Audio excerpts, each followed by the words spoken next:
All right, so I figure since Valentine's Day is right around the corner, I should make a video where I do some romantic film recommendations. And hey, I don't just watch horror, I watch a variety of genres, and romance is one of them. And here's some picks. I don't know how many I have here, 13, something like that. Plus a couple of runner-ups that I just couldn't find in the collection. So gonna talk about some movies that I feel like can get a bit of a romantic response out of you, right? And not all of them are obvious. I have some stuff in here that's a little out of left field. Because I feel like everybody has a different definition of romance. So not everything's gonna be I don't know, but Bridget Jones's Diary. That's a romance, right? I don't know. Uh, it's not my version of a romantic film. So I'll start off with a couple that I just couldn't find. I own them. I don't know where they are. They're probably in a DVD binder somewhere. Um, so first runner, not even a runner up, just another one that I recommend. Right? Say Anything. John Cusack came out in the '80s, classic, holding the boombox above his head while what Peter Gabriel plays. Yeah, it's awesome. Takes place in Seattle. Highly recommend Say Anything if you haven't seen Say Anything. It's good. It's a solid romance pick, right? The other one that I couldn't find that I also thought of was the '90s Romeo and Juliet movie with Claire Danes and Leo DiCaprio. I mean, and John Leguizamo, and I can never remember the guy that plays Mercutio. Uh, he was also in Oz. Um, and then what isn't is Michael Rappaport in that movie too, or am I mixing that up with something else? I probably am. Honestly, I'm probably mixing that up with True Romance. Anyway, Romeo and Juliet from the '90s, great soundtrack, well shot movie, uh, great costumes, all that stuff. Definitely recommend it. Anyway, now we're gonna move on to my physical picks that I have right here. So I kind of broke them up into not genres because they're all. I mean, I guess they're different genres, but to me they all fall under like the romance umbrella, right?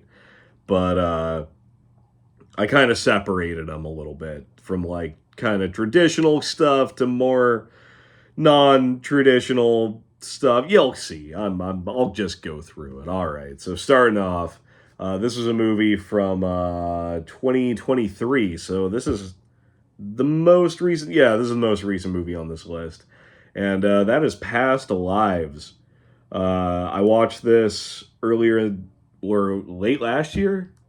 Um, Great movie. It's just these two people were friends growing up. She moved to America. He stayed in Korea. Jumps ahead many years later, and they reconnect. Or I guess they reconnect earlier in the movie, but it's kind of it jumps through time a little bit, and it deals with a bunch of I don't know, deals with a bunch of stuff, but I thought this was a great movie. Highly recommend it, and yeah, definitely Past Lives. Give that a look if you're in the mood for a recent romantic film, right? Next up, we have Before Sunrise. So we have the trilogy. This is the Criterion release of this, and it also has what Before Sunset and Before Midnight. Are those might be the other ones? I don't know. I haven't seen the other two because I feel like they're a lot more depressing than this one. This one is Ethan Hawke and Julie Delphi meeting, and it's like they meet on a train and they hit it off, and it's just them hanging out for like a day. And yeah, I mean, I feel like this is a very safe pick for a romantic film, right? Like if you're, want to just throw something on that'll kind of make you feel good. Before Sunrise is a great option. This next one, I wouldn't classify it entirely as a romance because it's also kind of a family drama, but I think that love is sort of the main theme for everything going on in the movie, right? Like whether it's familial love or romantic love or whatever, I think that just love in general is the through line, right? And that's Tim Burton's Big Fish. I would get in trouble if I didn't mention this movie, so has my recommendation. Uh, there's a lot to love about this movie. It's got a great cast. Ewan McGregor's in it. Alison Lohman, Steve Buscemi, Danny DeVito. Tim Burton directed it. Jessica Lange's in it. Um, there's a lot of good stuff. Danny Elfman did the soundtrack. And it deals with like kind of people like the Ewan McGregor's dad, or no, not Ewan McGregor's dad. Sorry, I think it's what, Billy Crudup's dad. Yeah, yeah, it's Billy Crudup's dad. I'm sorry, it's been a while since I've seen this. The younger version of his dad is played by Ewan McGregor. That is right. And basically, he kind of embellishes the events of his life, and it kind of deals with that, and it's kind of like magical realism, and it's just a great movie. I cried in it. I'm not ashamed to say. I mean, I've cried in a couple of these. Um, but yeah, Big Fish, 2 thumbs up. I mean, I'd give the other thumb, but I'm holding this. So, Big Fish, definitely check it out if you have not seen it already. So this next one, honestly, like any movie in this set could count. This is the World of Wong Kar-wai box set. Specifically, I am talking. I mean, like I said, any of the movies in this would probably count for this video. I'm talking specifically though about Chungking Express. In the Mood for Love is great. Love that too. Great romantic movie, but Chungking Express spoke to me a lot more. Um, and yeah, I mean, these are foreign films. I know I've done like not an unboxing, but I know I've shown off like this set before, so I'll see if I can find. There's a book in here, so maybe I can find some pictures from Chungking Express and show them off. Let's see. In the Mood for Love, which yet again, great movie, but I guess there's not really too many still images, but yeah, I highly recommend Chungking Express. It's a great romantic film.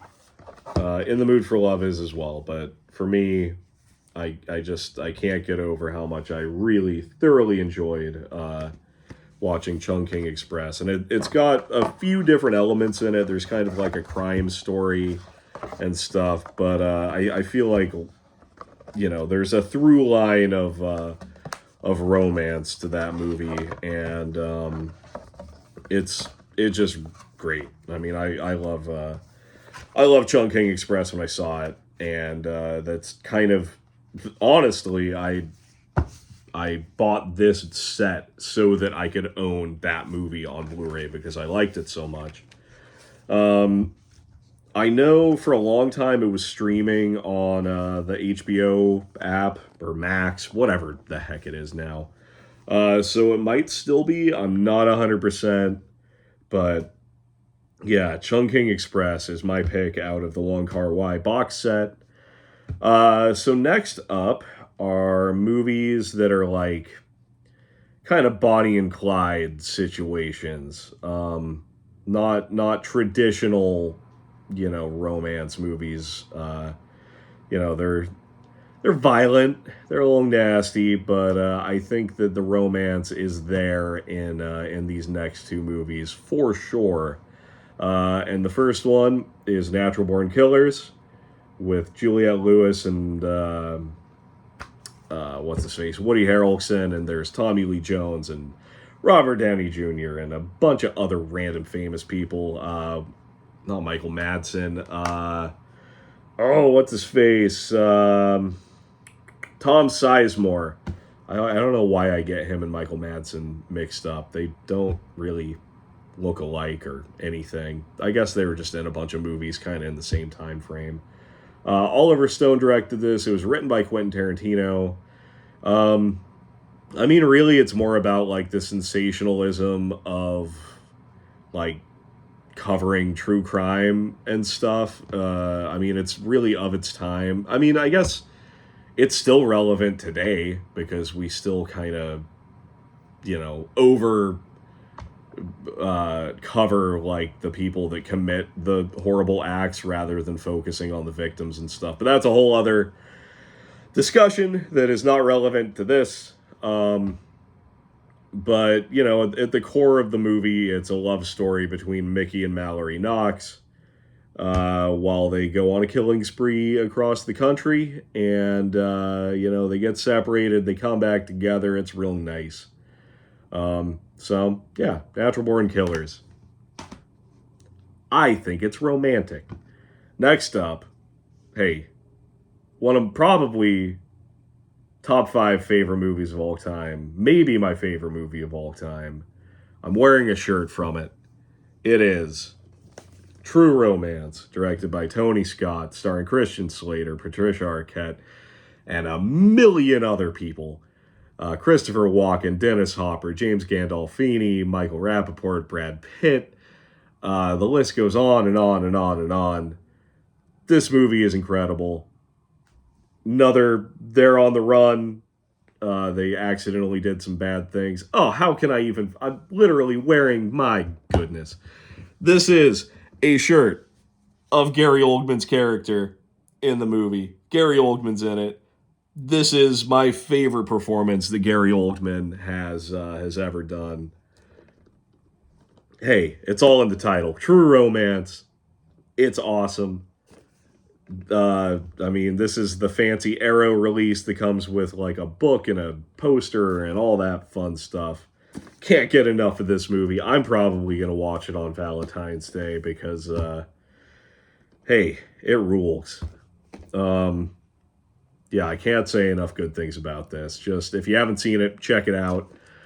I mean, it was directed, by Tony Scott, written by Quentin Tarantino. Again, he actually wrote both of these and sold the scripts so that he could make Reservoir Dogs. But True Romance, if you haven't seen it, honestly, out of everything in this list, this is probably my highest recommendation because I love, love, love this movie so much. Yes.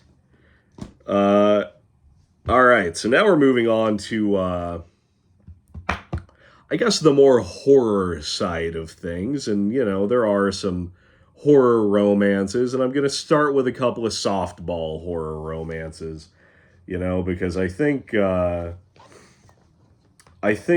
that when it comes to horror romance, the really obvious one, I guess this isn't really even a horror, but, there's a creature in it, so, hey. Shape of Water. Guillermo del Toro. Best Picture winner. Doug Jones is the fish man. And, Sally Hawkins as the other lead. And, this movie, saw in theaters, just makes you feel good inside. It's real nice. Like, Guillermo del Toro, knocked it out of the park with this movie. I love all of his movies, but this one is very, very good. Michael Shannon's in it, and he's great as kind of the antagonist. Not kind of, he is the antagonist. Richard Jenkins is in it, and he's amazing. yeah, this movie's great. I mean, it's basically if the creature from the Black Lagoon got the girl at the end. And yeah, it's amazing. I really really enjoyed this movie. I think it deserved to win Best Picture the year that it won. Also, alternate title for this movie, they could have called this Big Fish, if you know what I'm saying. I guess Amphibian Man would be better, but hey, he's not really a fish. Bad joke. Bad joke. I messed up. Moving on. We got another Guillermo del Toro movie, Crimson Peak. This would definitely be a gothic romance rather than a creature romance. Tom Hiddleston's in it. Jessica Chastain. Charlie Hunnam is in it. Yeah, Guillermo del Toro directed it. There's some fun ghosts that are played by Doug Jones, because Doug Jones is in like every Guillermo del Toro movie almost. Ron Perlman's not in it, and he's not in Shape of Water either. But yeah, this is just a really cool movie. The sets and everything are like just very very cool.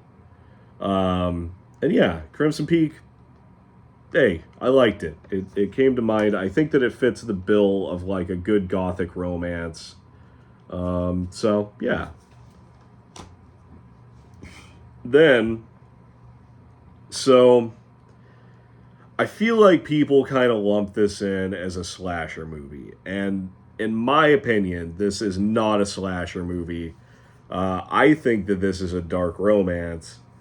Um, and that would be Candyman, because like yeah, he has a hook for a hand and he murders people when you say his name in a mirror and he's covered in bees.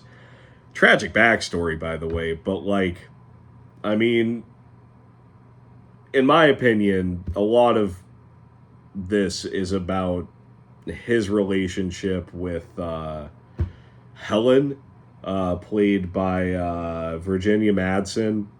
I think that I mean, he became what he is because of, love in the movie, but also, like, I feel like there's almost like an obsession kind of vibe between him and Virginia Madsen. And I think that, besides the gore, I think this is at its core kind of a romantic movie, just with some kind of gnarly stuff in there. But I stand by this as a romance movie. I will die on this hill. Also, honestly, it's one of the best horror movies to come out of the 90s. I love Candyman. Next up is, kind of an obvious choice, I think, in terms of horror and romance, and that is Return of the Living Dead 3. It's kind of like Romeo and Juliet, except Juliet's a zombie that's been reanimated and she has to hurt herself to curb her, need for brains, and, it's good.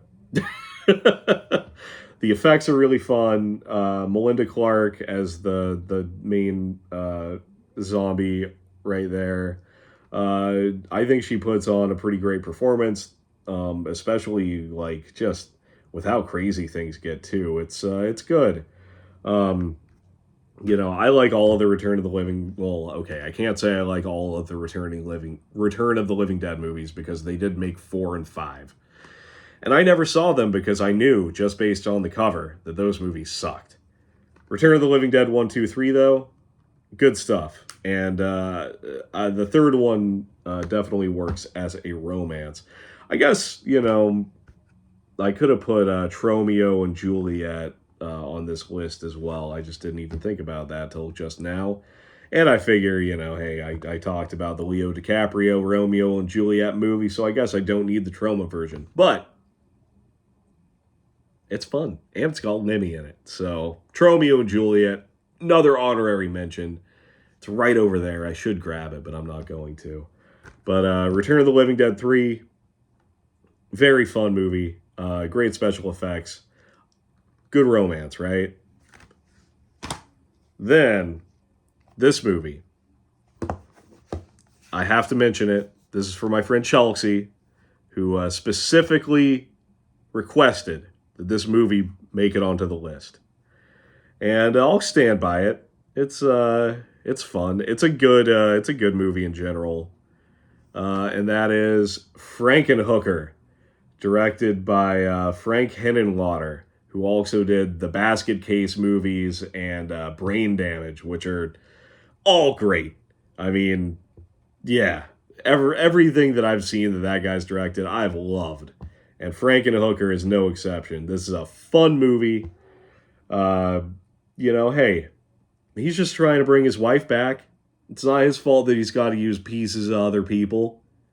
You know, so it's like if Frankenstein was romantic, and Frankenstein. Well, the first one isn't, and Bride of Frankenstein kind of isn't because the bride's only there for like the last 5 minutes of the movie, and then she just screams and they die.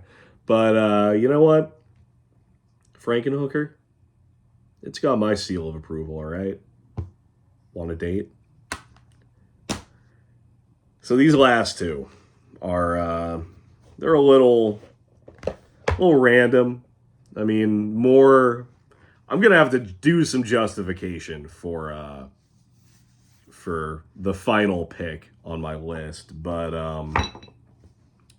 this next one I think I can kind of get right, and that's Goon. This has Sean William Scott and what's his face, Liev Schreiber and Jay Baruchel, and what's her face, Alison Pill, who was also in Scott Pilgrim versus the World, which I almost threw on this list, but I don't know. I didn't. I panicked. I thought I already had too many movies. Uh, so basically, he's real good at beating people up in hockey, but aside from the hockey stuff and the very raunchy humor, which is great. I mean, I love this movie. I might watch this tonight. Um, it's got a very sweet romance between Sean William Scott and Alison Pill, and I stand by that. I think Goon would absolutely qualify as like a fun, romance movie to watch if you want some humor in there, right? And you don't want to watch Frankenhooker or Frankenhooker is kind of the main one with with the humor that I've listed so far. Besides this, and my final pick. This is the one that I feel like I'm gonna have to justify a little bit, right? And I think I can. So I'm not talking the entire Star Wars trilogy, or not trilogy, saga. Because, yeah, they have the Anakin Padme romance. Bah, bad. I fast forward through that stuff whenever I watch Attack of the Clones. It's awkward. It's weird. I don't know why you would hit on somebody by telling them that you killed a village of Tusken Raiders. And not only that, I don't know why it would work. She's a senator. She shouldn't condone genocide. She's a senator. I guess she can condone genocide. Anyway, I'm talking about The Empire Strikes Back. And I'm not talking about Yoda. I'm not talking about Luke. I'm talking about Han Solo and Princess Leia. This movie has an incredible romantic through line that culminates in the pivotal scene where Han Solo is being frozen in carbonite. Spoilers for a movie from, 1980? Where, Princess Leia says, I love you. Finally, it's been building through the whole movie. She finally says, I love you, and he says, I know. And that's romantic as hell, all right? Empire Strikes Back. It's a romance, along with a bunch of other things. It's a great movie. Watch Empire Strikes Back. And, that's my list. So, hopefully, you guys watch one of those movies that I've rambled about. I'm trying to think. I mean, I guess if you want to be funny, you could watch My Bloody Valentine. on Valentine's Day, because it is technically a holiday horror for Valentine's Day. Not romantic, but you do see some sweet hearts getting ripped out and such, and a great kill with a pickaxe. Oof. So yeah. Hey, love's in the air. Get romantic. You know? Take a bath. Light some candles. Love yourself. Love your partner. Love the world. You know? Hey, have a good one. I'll see you guys in the next video.